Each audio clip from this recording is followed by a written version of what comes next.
आपका हमारी आध्यात्मिक यात्रा में हार्दिक स्वागत है।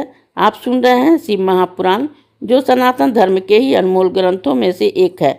इस श्रृंखला में हम आपके लिए ही इस दिव्य ग्रंथ के प्रत्येक अध्याय का शाश्वत पाठ प्रस्तुत करेंगे।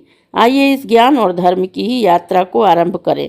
भगवान महादेव की महिमा और उपदेश से ही सजी इस पावन कथा के साथ ही ओम नमः शिवाय। 25वां अध्याय, सप्तऋषियों द्वारा ही पार्वती परीक्षा। नारद जी बोले कि हे विदेव, आपके तथा विष्णु आदि के देवताओं के चले जाने पर क्या हुआ और शिव जी ने पार्वती जी को कैसा वर दिया, अब यह प्रेम से कहिए। ब्रह्मा जी बोले कि हे नारद, जब सब देवता अपने अपने स्थान को चले गए तब शिव जी समाधिष्ट हो आत्म सम्मेलन कर ही उनकी बातों का विचार करने लगे। इधर पार्वती जी का भी तप अपने चरम सीमा को पहुंचा। महादेव जी को ही आश्चर्य होने लगा। अब उनकी समाधि विचलित हो गई। जगत त्रस्ता ने सप्तऋषियों का ही स्मरण किया। वे महर्षि शीघ्र ही उसके पास जा पहुंचे। सबने प्रणाम कर प्रसन्नता से हाथ जोड़ लिया। शिव जी ने कहा कि पार्वती गौरी शिखर पर ही दृढ़ तपस्या कर रही है। वे मुझे पति रूप में पाना चाहती है। मेरी आज्ञा है कि तुम लोग वहां जाकर सर्वथा ही छला युक्त वचनों से उनकी परीक्षा करो। वशिष्ठ आदि सप्तऋषि शीघ्र ही गिरिजा के स्थान पर चले गए, जहां वह अपनी तपस्या में लीन थी। मूर्तिमती पार्वती जी को देवताओं ने तप की सिद्धि रूप देखा। उनकी मूर्ति पर अद्भुत तेज था। यह देख सातों ऋषियों ने उन्हें प्रणाम किया और कहा कि हे शैलपुत्री, तुम किस लिए तप कर रही हो? तुम किस देवता या किस फल क्यों चाहती हो? अपनी कामना हमसे कहो। सप्तऋषियों के इस वचनों को सुनकर पार्वती जी उनसे इस प्रकार सत्य और गूढ़ वाणी बोली। हे मुनियों, आप मेरी बात क्या पूछते हैं? इस असंभव को सुनकर ही अवश्य ही उपहास करेंगे। इस कारण मैं कहना नहीं चाहती, परंतु क्या करूं? मेरा मन ऐसा दूसरे से वशीभूत हो गया है कि जल के ऊपर एक दृढ़ और ऊंची दीवार बनाना चाहता है। नारद जी की आज्ञा से मैं शंकर जी को ही अपना पति बनाना चाहती हूँ, इसलिए इतना दृढ़ तप कर रही हूँ। मेरा मन रूपी पक्षी हट से आकाश में उड़ रहा है। देखे कब तक करुणानिधि स्वामी शंकर इसे पूरा करते हैं। इस प्रकार वे मुनीश्वर पार्वती जी की वाणी सुनकर हंसते हुए आश्वासन युक्त किंतु कपटपूर्ण उनसे यह झूठी बात कहने लगे कि हे गिरिजे, भला तुम ऐसी ज्ञानवती होते हुए भी झूठे पंडित, अभिमानी और कठोर मन वाले नारद की बात में आ गई। नारद तो सर्वदा ही झूठ बोलता है। दूसरे के मन को बिगाड़ना ही उसका काम है। उसकी बात सुनना तो सर्वदा ही हानिकारक है।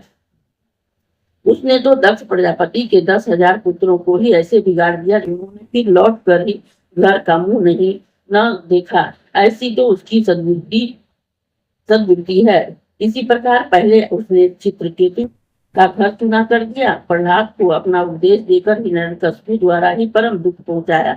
अतः वह दूसरे की बुद्धि का भेदक है, उसका जिसने कर्णसूचक उपदेश सुना। जानो वह अपना घर त्याग भिखारी बना।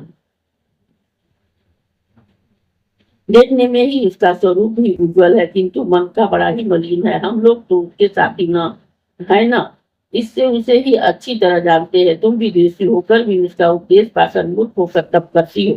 फिर जिसके लिए तुम विपुल तप कर रही हो वह मद नारी शंभु तो सर्वदा ही इससे उदासीन और निर्विकार है, इसमें संदेह नहीं। अमंगल वेशधारी शंकर तो बड़ा ही निर्लज है। उसके घर बार कुछ नहीं है, उसका कोई कुल भी नहीं है।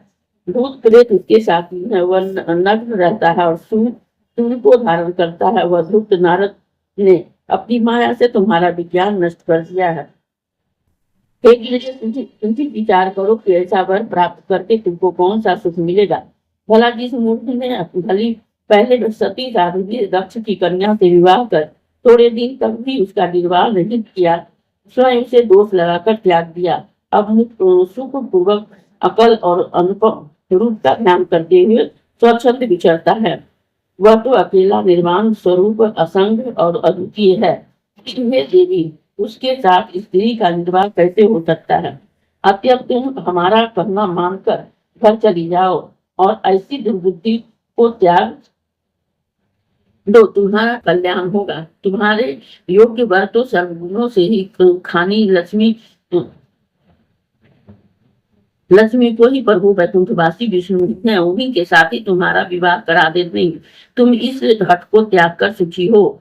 ब्रह्मा जी कहते हैं कि सप्तऋषियों की इस प्रकार की बातें पार्वती को ने से कही तो सुनकर ही जगदम्बा कुछ हंसकर उन ज्ञान कुशल मुनियों से बोली कि मुझे आपने ज्ञान सहित ही सत्य वचन कहा है, परंतु मेरा हट नहीं छूट सकता।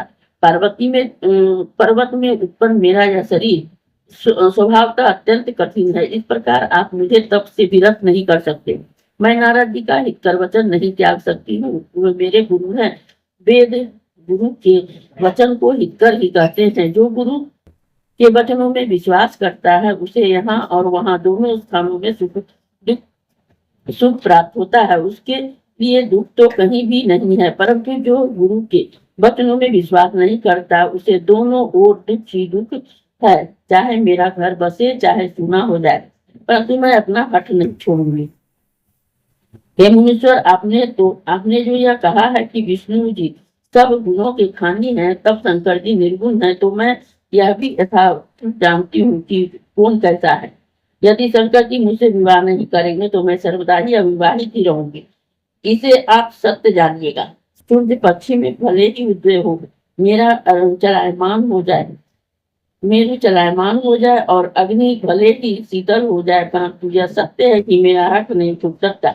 ब्रह्मा जी कहते हैं कि सप्तऋषियों से ऐसा कर उन्हें प्रणाम करती हुई पार्वती जी चुप हो गई। निर्विकारी शंकर जी का ध्यान करने लगी। फिर तो वे मुनीश्वर पार्वती जी को इस प्रकार निश्चल देखकर उनकी जय जयकार करने लगे। प्रसन्न हो उत्तम आशीर्वाद दिया। फिर प्रसन्नता से पार्वती जी को प्रणाम कर वे मुनीश्वर शिव जी के आश्रय को आए और शिव जी को नमस्कार कर सारा समाचार कहा। पश्चात उसकी आज्ञा ले स्वर्ग को चले गए। इस अध्याय के श्रवण हेतु आपका हृदय से धन्यवाद। हम आशा करते हैं कि शिव महापुराण की यह दिव्य कथा आपको आध्यात्मिक शांति और गहन ज्ञान प्रदान कर रही होगी। कृपया अगले अध्याय के लिए हमारे साथ जुड़े रहें और अपने सुझाव एवं भावनाएं कमेंट के माध्यम से अवश्य साझा करें। धर्म, भक्ति और ज्ञान की इस पावन यात्रा में आपका साथ हमारे लिए अत्यंत मूल्यवान है। ओम नमः शिवाय। यदि यह प्रस्तुति आपको पसंद आई हो, लाइक करें, कमेंट करें, सब्सक्राइब जरूर करें, बेल आइकॉन दबाना ना भूलें ताकि अगला अध्याय आपसे छूटे नहीं। और इस पावन ज्ञान को ही शेयर करें अपने परिवार और मित्रों तक।